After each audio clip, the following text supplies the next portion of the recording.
et bienvenue dans un nouveau numéro de Passer à l'acte, le MAG. Aujourd'hui je suis à Grenoble, c'est la 16e ville de France, à peu près 160 000 habitants. Et aujourd'hui on va parler immobilier et surtout acheter à deux, un sujet qui concerne surtout les jeunes. Alors entre indivision et SCI, parfois c'est pas forcément facile de faire le bon choix. Mais avant de passer à l'acte, on va d'abord aller rencontrer un notaire. J'ai rendez-vous avec maître Aurélie Bouvier. Allez, suivez-moi, on va prendre de la hauteur.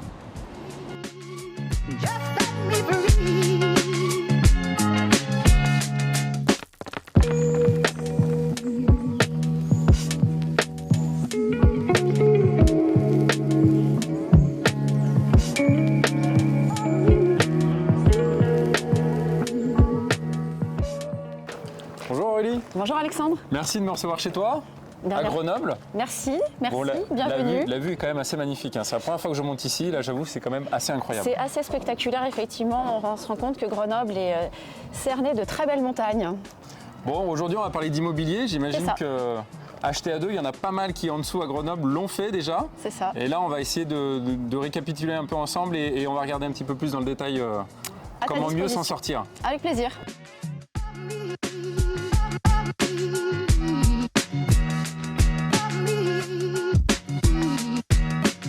Acheter à deux, on l'a vu, c'est pas aussi simple qu'on pouvait l'imaginer. Il existe en gros deux grandes familles, l'indivision qui est quasiment la plus répandue et puis la SCI. Absolument, c'est ce qu'il y a de plus répandu. L'indivision, c'est chacun achète un pourcentage du bien en fonction de ce qu'il paye. D'accord. Donc du coup, moi je peux investir par exemple à 60%, ma concubine à 40%. Oui. Et là on le définit par un acte notarié ? Exactement, tu le définis avec le notaire en fonction de qui paye quoi. Qui paye quoi, ça veut dire d'abord l'apport personnel de chacun qui peut être différent et c'est surtout au niveau du remboursement du prêt immobilier, on peut tout à fait définir dans l'acte des quotes-parts différentes de remboursement du prêt immobilier. Tout ça mélangé donne des quotes-parts de propriété qui ne sont pas forcément 50-50. D'accord, donc là après je peux très bien investir à 60% et finalement contracter un prêt que à 40%. Absolument, si tu as plus d'apport, tu te retrouveras avec 60% même si tu n'as que 40% du prêt. D'accord. Et alors en cas de séparation, comment ça se passe ? En cas de séparation, donc soit il y en a un qui rachète la part de l'autre, soit le bien est vendu et le prix est partagé. Et partagé comment ? En fonction précisément de la règle du jeu que tu auras fixée avec ton conjoint dans l'acte d'achat. Du coup, il y a une deuxième possibilité, c'est la SCI, c'est la Société Civile Immobilière. Dans ce cadre-là, je ne suis pas complètement propriétaire de l'appartement ou de mon bien immobilier. En tout cas, c'est la société qui est propriétaire. Oui, c'est ça. Tu n'es pas propriétaire du bien puisque c'est ta SCI qui est la propriétaire. Toi, tu es propriétaire des parts de la société. Parts de société qui auront été déterminées en fonction de qui paye quoi. La différence avec l'indivision, c'est que du coup c'est la SCI qui est propriétaire et c'est pas toi en direct.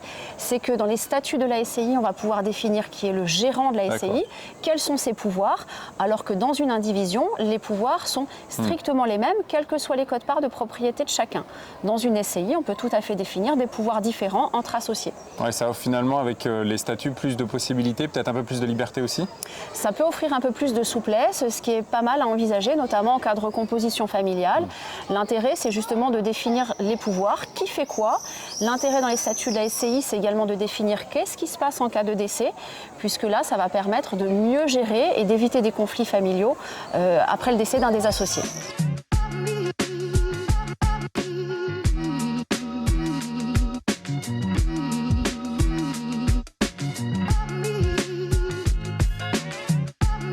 Merci beaucoup Aurélie. Mais je t'en prie, c'était un plaisir. Tu nous as apporté toutes les informations dont on avait besoin, donc c'est vraiment le top. Tant mieux. Merci beaucoup. Quant à nous, on se retrouve très prochainement dans un nouvel épisode de Passer à l'acte, le MAG.